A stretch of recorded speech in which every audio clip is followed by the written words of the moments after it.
Every single guy that I know that goes to the gym wants to get those round, circular, broad, death star looking tight beach shoulders. You know which ones I mean. The ones that Derek more Dates is known for, the ones like Chris Bumstead and all the other Olympians have. I don't know about you, but for the longest time, I've had that annoying gap in the back of my shoulder. And no matter how much I train my rear delt, that gap would always stay there. But recently, thanks to some changes to my training program and changing some of the principles that I'm doing, I was able to fill it out quite nicely and get a nice round looking shoulder from the front, side and rear view. My name is Mustafa and I'm going to walk you through everything I changed in my program to help me fix this problem, and hopefully it can help fix yours as well. So the first thing I want to talk about is this picture right here. This picture was taken around 6-7 months after I began putting a lot of focus on my rear delt. I was mainly doing exercises like reverse dumbbell flies as well as face pulls, and those did help to fix it slightly, but the gap was still there. And looking at it with retrospective, it was there because of two main reasons. The first one was because of an imbalance between the frontal and rear delt. You see, I was putting a lot of focus and most of my focus on training my rear delt. However, I was also still training the frontal delt, and the reason why that imbalance was there was because my frontal delt was a lot more developed than my rear delt, because that part of your shoulder, the frontal delt, gets trained indirectly a lot. If you think about it, when you do bench press, incline dumbbell press, or majority of chest exercises, those indirectly target the frontal delt. And even in your day-to-day life, let's say you hand someone your phone like that to show them a picture. Right now, I'm using my frontal delt. So it gets used in your day-to-day life, as well as gets indirectly trained a lot. While the rear delt almost never gets used in your day-to-day life, as well as it almost never gets indirectly hit from other exercises. So I made sure to stop training the frontal delt separately, as well as put all my focus on training the rear delt and a little bit of the lateral delt.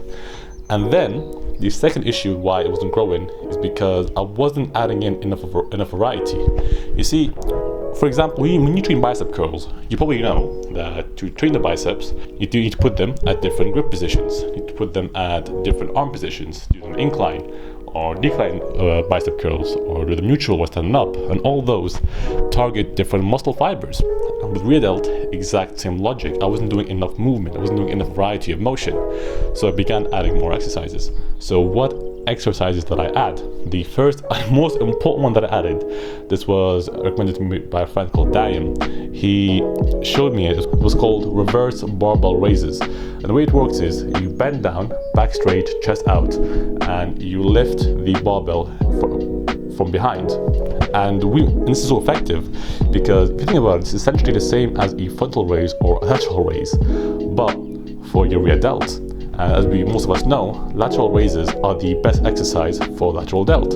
Frontal raises is the best exercise for the frontal delt.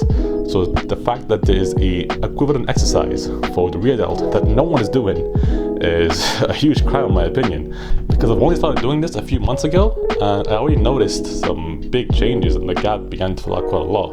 I only began doing it consistently 2 months ago to be exact.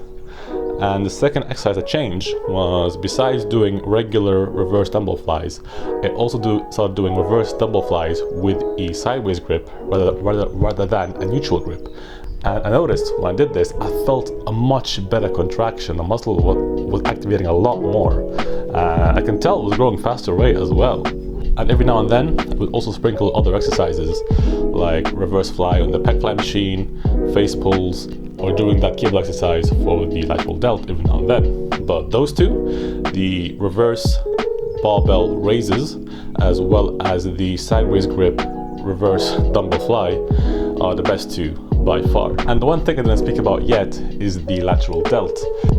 When trying to fill out that gap, you can train the lateral delt as much as you want. In fact, I advise you to, especially if you want to look wider and get that broad superhero look. Because the reason why that asymmetry exists is because of the imbalance between the frontal and rear delt. But because the lateral delt is in the middle, it doesn't really matter too much whether you train it or not. The symmetry won't be affected that much, which is important obviously if your goal is aesthetic, so don't worry about that at all. Feel free to train lateral delt as much as you want. So to summarize, to fix that gap, what you gotta do is make sure you have a balanced frontal head on rear delt, so as well as make sure that when you're training rear delt, use different motions. So the top 4 rear delt exercises, just right now, top of my head. First one is reverse dumbbell raises. By far, this is by far where I felt the most activation for my rear delts. The second ones are reverse dumbbell flies, but with the sideways grip. The third one is reverse flies with the pec line machine, if you have access to a gym. And the fourth one is face pulls. Those are my top 4 for rear delt. I highly advise you to incorporate those into your program and train rear delt every single day when it's not sore. That's what I did, and I've noticed huge benefits. Now, if you have any questions about any further details or about form, feel free to put them down in the comments down below. I'll be more than happy to help. And if you like private training or coaching or custom programs, feel free to email me at the first email in the description. Thank you so much for your time and attention. I do truly appreciate it. I'll see you in the next video.